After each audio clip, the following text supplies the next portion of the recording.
Oh, well, you went bleh, and it started recording. So Hi.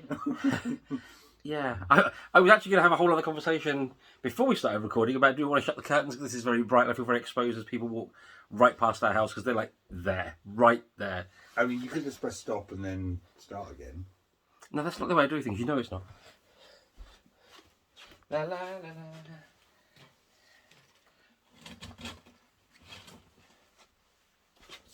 Magic of television, everything. Yeah. I just want to quickly bring this into it. This is one of my fabulous birthday presents. When I was 50 last week. Doesn't really do it justice with the main light on, unfortunately. No, not really. But you know. So, we actually here watching cats sniff my bottle. Not something you get to say every day. Something we get to say a depressing amount in this house, though. Or just anything with cats at the start. Yeah. And sniffing. And generally being scamps. Yes. But we're actually here to discuss episode 2 of Loki. There shall be spoilers, so look away now if you're not interested. So if you're one of our returning 6 viewers from our episode 1, then hello, welcome back. Thank you very much for joining us. And It was 9. did I say 9? I think you said 6. No, did I say 9 earlier when I was talking about the viewers? 9. Maybe it was. 9 is just a 6 that fell over. So, so if you're a returning viewer, thank you. Yes, I've seen some people sort of be a bit down on this series because it's kind of like an office show. And I'm like, yeah, there were some scenes in Office, not that many, so perhaps pay a bit more attention. And B, no, I can't say I'm finding it quite interesting. I must have, the vibe I was actually getting, which I nearly commented on partway through, is that this feels like a buddy cop movie almost. Yeah. It's got that kind of vibe between Mobius and Loki. Yeah. Yeah, I think it's certainly it riffs slightly more on the comedy, I think. So if you look at the trilogy of TV shows we've had so far, with WandaVision and Falcon and the Winter Soldier, this is the comedy of them. So where the Falcon and the Winter Soldier was very much the character action piece, WandaVision I think was the sort of mystical adventure show.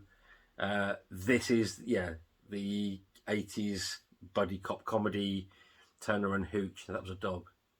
Tango and Cash, Lethal Weapon, that kind of stuff. I tried to miss a video call from somebody. Okay. Yeah, so it's I like it. I am finding it interesting. I did not see it being a female Loki coming, even though the minute it was revealed I was thinking I should have. Annoyingly, I inadvertently spoiled myself on that by reading an article that talked about basically at the end of the... I have this thing where, I mean, I shouldn't read the articles anyway because most of them are hideously fucking algorithm-generated clickbait that are literally just headline grabbers and completely pointless. But sometimes I do like read the articles like that relate to the episodes that's just been broadcast. I think I can't spoil myself. Oh boy, was I wrong! Because one article I read, which obviously talked about episode 1, talks about how the reveal that the enemy at the end actually is another variant Loki. Kind of basically said that yes, it's going to be. I think in the comics again, this is something that Christian, Paul, probably a few others would already be aware of. Matt as well. Yes, thank you. I couldn't think of the third name, which is sorry, Matt. But basically, there's a character called Lady Loki, who I know very little about. Whether it's actually meant to be like a multiversal variant in the comics, blah blah blah blah blah. Because Loki is no stranger to being a bit gender fluid and shapeshiftery when it comes to that sort of thing and playing with. She's Lady Loki. She's ladies things. So they also talked about the fact that clues were there in terms of the sort of the credit attribution for the sort of episode 1, which I mistakenly read and just thought, oh yeah, fair, makes sense. Unfortunately, that did actually turn out to be the case, so I was kind of mildly annoyed at myself for kind of spoiling that. What do you mean the credit attribution? I'm lost. As in the list of like credits at the like for episode 1. Yeah. Listed a female actor who did not have one of the major roles. Ah, I see. Which basically meant that presumably that had to be, you know, the Loki we saw at the end Yeah, of yeah, episode yeah, 1. yeah. And, you know, that possibly... I mean, I must be... I didn't look up the actors' details, so I couldn't say for definite, but I would assume that's who basically turned up at the end of this episode. Okay. Cool. There was a couple of things I thought were interesting. One is when Loki makes the very clear distinction between the different powers and tricks he uses. Yes. I thought, there's a dig at Ming Mongs if ever I heard one. There's obviously been some online debate about this, and so they just laid that down. What was it? Duplication magic versus illusion magic, I think it was. I can't remember. But yes, I just was chuckling inwardly thinking, somewhere there's a forum that's deserved this line. Or if they didn't, there would have been. And there now will be, again. It's the beauty of these things, they just keep giving. And the other thing I quite liked was when they went to Pompeii, I was saying to you, I think it would have been great if they just stuck a police box in the background or something. I mean, or ran into the Doctor. I mean, you can't run into the Doctor and Donna because that would be far too much of a licensing issue. That I'm sure Disney could afford to get round if they really wished. It's whether the BBC would back down and allow it, or whether David and Catherine would have, you know, a whole thing. So, but you could have just stuck a police box in the background. That would have been cute. Or perhaps that's just me. Probably just me. Yeah, and so that was cool. I just think it's intriguing and fun, is what I would say about this show. So I think there's lots. I think there's lots going on that you may not like. The whole Miss Minutes. I get that she's.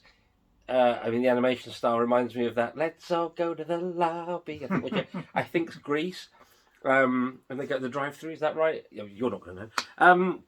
I just assume it's like, you know, Americana cinema stereotype generally, rather than being linked to a specific movie. But that's what it puts me in mind of. Sorry, my eye is just have a complete spanner out. Because I think that just because the Simpsons riff on it with Mr. Burns when he puts on the big cinema thing. Exactly that. That's the one. So she's obviously that style, and you've got, is it Tara Strong's doing the voice, isn't she?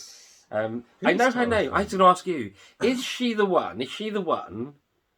Off of she's in Sharknado, is what I know her from. Is that Tara or somebody else?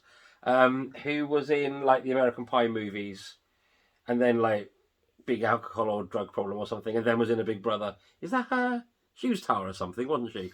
You've literally just run through a list of things that I will have no knowledge of whatsoever, for varying reasons, to be fair. Or is Tara Strong like something out of Buffy or something? I want to say Buffy, just because, but I could be confusing her with the actual character. So I should do this as product placement, shouldn't I? I'm actually going to look it up now. This is where we get banned from God only knows what for. Like Tara. Oh, here you go. Tara Strong. Send me a picture. I'll tell you if it's the one I think it is. Not who I thought it was. Not the one from Sharknado and Big Brother and being a drunk or whatever it was. Apparently, she's done a lot of like voiceover-y type stuff in video games. Okay. Oh, My Little Pony, Powerpuff Girls, Teen Titans. I probably know her from the Powerpuff Girls. Oh, hang on. I possibly know her from Final Fantasy. Who was she in Final Fantasy? I'm going to look her up now because I'm curious. Because she's got the vibe that I'm assuming she could be someone like Riku or something like that. Go me! What? She was Riku. Oh, right, okay. What's that? What's a Riku? It's a name of a character from Final Fantasy X and 10-2. I saw that weird film at the cinema. That's my Final Fantasy. Oh, the one that's got... Spirits Within? Yeah, yes. Final Fantasy. Terrible. I liked it. Terrible. I liked it. Can't remember anything about it. Just remember walking out going, that was terrible. I remember everything about it, and I've got it upstairs on DVD. I just wondered, perhaps because I'd never ever seen a split second of the game, perhaps that's why I didn't like it. Had no bearing to it. Well, some of the concepts were based on the game, but the story itself nothing to do. 'Cause Okay. again, Final In which Fantasy case, it was just terrible. It's one of those weird ones where every game, even though it's called Final Fantasy, and there are up to about like 15 or 16 of the actual. Just how final can it really be, kids? That's exactly it. And every story is largely. I think that they've got like a few shared universes. So like some of the different sort of games will feature in the same like world setting, Right. but for the most part, they're all completely standalone, and they're always final. So there we go. And there it is. JRPGs for you. So, Miss Minutes, I find quite sinister. Yes, it's that very. It reminds me of like a saccharine sweet, and for the gamers out there, it's a saccharine sweet version of what What if one of our 9 viewers isn't a gamer? of GLaDOS from Portal, where it basically would do the exact same sing-song, friendly intonation, which I think we kind of got a hint of in the first episode, where you had the one that refused to take the ticket getting completely vaporized, but would literally be the same sing-song for like, you know, sort of doing the training montage with Loki as, you know, condemning an entire population to death. Well, also the fact, A, there's the behaviour, but B, also the fact that her name is a double entendre in itself. Yes. Because it's Miss, because she not be married, and Minutes because she's a clock. But Miss Minutes, if you miss Minutes, you've lost time. So it's just, I might have put far too much thought into that, to be fair. I don't know. But yeah, I think there's something. She's not what she appears to be. I don't know. There's something else coming with her, I reckon. Yes, and I think the lizard folk, there's clearly more going on with them than is the case, because who made them the arbiters of the one and only timeline? Well, there is that, but there's actually comic book history for that, of exactly how that went down, and creation of time in the universe, and then how it became chaotic, and how they then organised, exactly like it's explained in the show, to be fair. But what I find interesting is the fact that you're thinking that Loki's just being derogatory by calling them the lizard people. But what if they actually turn up and they are lizard people? That would be great. Like V. Except the hair. Oh, wait, no. So, yeah, yeah. That was Dynasty. Did that mean V as well? And V. I'm not, I don't Jesus, care. do you not remember like the big 80s hair and the I remember the shoulder hair, pads? because you had the two Janes, the blonde Jane and the brunette Jane. Yeah, was it Diana? Diana and... Probably was Jane. I want to say the actresses are both called Jane, because it was Jane Bader and Jane somebody else. But I want to say That's a weird surname. Depends where her parents are from. I want to say it was Jane and June. That can't be right. Possibly Gillian. Oh, Barbara. Jennifer. And now we just sound like the Beautiful South. Yeah, pretty much. I'm gonna look it up now, because that's gonna bug you, which means it will bug me. Jane Bader, I think, was the dark-haired one. I just remember them eating like mice and tarantulas, because I just freak out whenever they.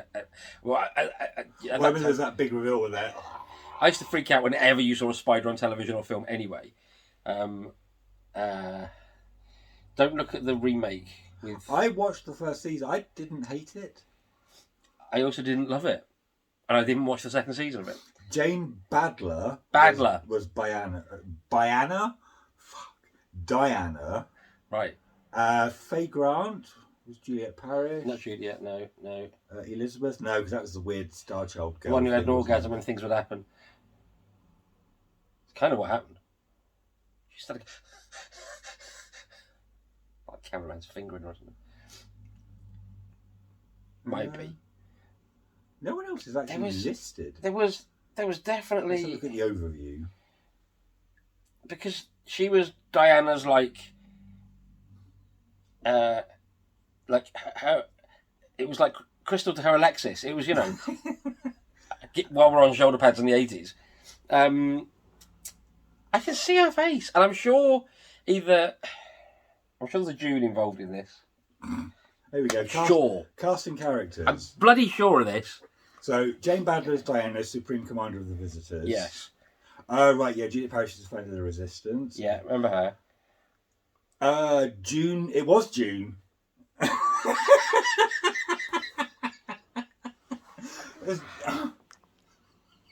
I don't know what you're doing. That you're the one that was pulling the alpha fuck sake face when you said it.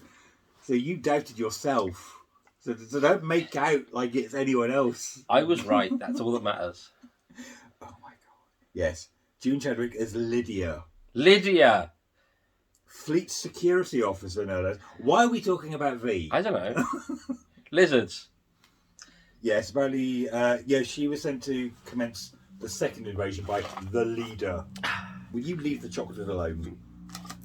We have these. That goes for the pair of you. They're left over from Christmas.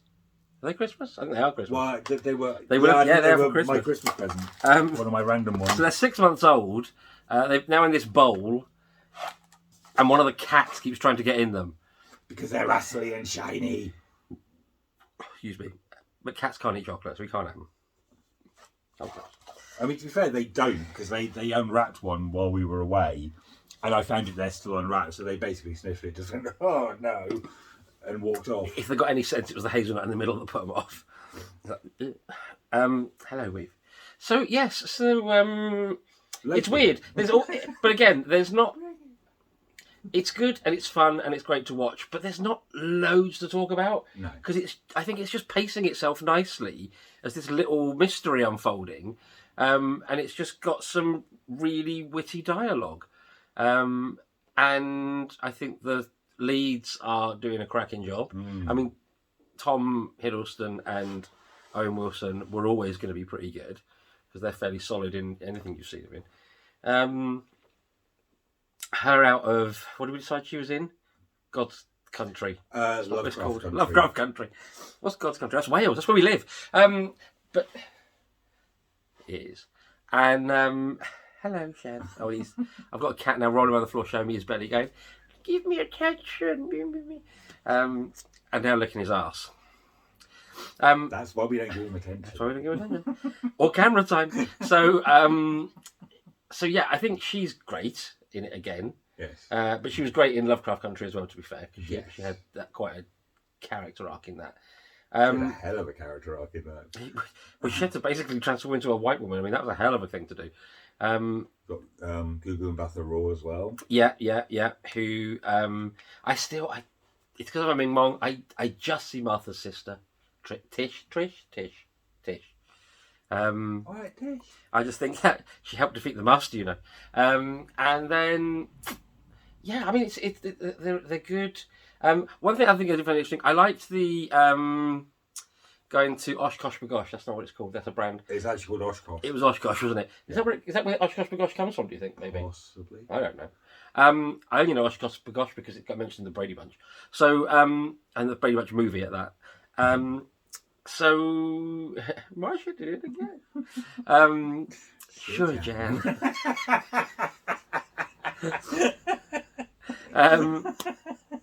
We should watch that soon. And we so should. Yeah.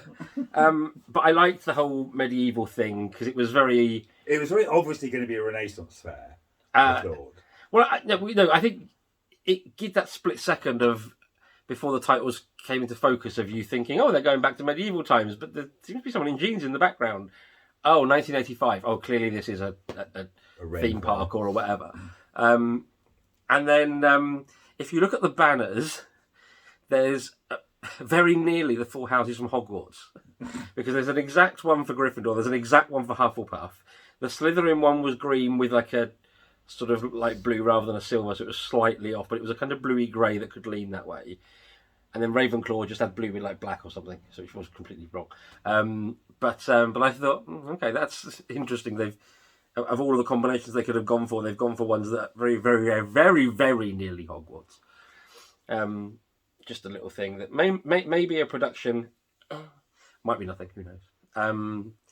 But yeah, that's one thing I've not seen. Are you laughing at the cat? Shadow. I think he might have been on the cat now. Oh, bless you. He sneezed. So yeah, I'm not seeing loads in the way of Easter eggs in the background. I feel that you've either got to be a real Marvel head to be spotting shit, or there's not as much in this that jumps out as there has been in the last two series. Or perhaps I just know slightly more about those characters than I do about the TVA and stuff. So perhaps there is loads more to see. I've noticed that there's like in the background of the floors, there's all these initials and numbers, and they're on the elevator buttons in the credits. Yeah, I'm pretty sure all of those. I'm guessing that's all got to mean something. Yeah, they've pulled them out of somewhere and not their ass, haven't they? Clearly. But yeah, I think it's good fun. I like Loki. I think it's brilliant. Brilliant's a bit strong. I like it a lot. I think it's brilliant. I think it's basically continuing. In fact, we've had lots of conversations about one of the things. So I'm going to move the this. I was going to say I heard the noise and didn't know what it was. That one of the things that I've always loved about the MCU is, because you get all of the stuff about, oh my god, we're so sick to death of superhero movies, blah blah blah blah blah, which is bollocks. But the fact that I think for the MCU is because they don't make superhero movies. They make genre movies that feature superheroes. And I think that's a really important distinction that they've absolutely nailed for the most part with all of their different things. And I think what we're now getting to see with the TV show approach is that exact same methodology, which is that they're not making superhero TV shows. They're making, again, genre shows that feature superheroes. We talked with Falcon Winter Soldier about how it's like your classic sort of spy thriller, espionage action type sort of series. That WandaVision obviously very heavily leaned into, like, a lot of decade sitcom tropes and styles, because that was the basic premise of what the first half to 2/3 of the series run. But then obviously it also leans more into sort of the mystical side. And we've talked about with Loki as well that what we're kind of seeing is this sort of weird blend of like buddy cop sort of pairing with like sort of weird sort of 70s/80s retro sci-fi type stuff. Oh, like the ceiling outside Marks and Spencer and Central Milton Keynes that we saw on Saturday. Yes. But yeah, absolutely. And again, music's phenomenal. The acting is brilliant. Can't wait to see where this goes, basically.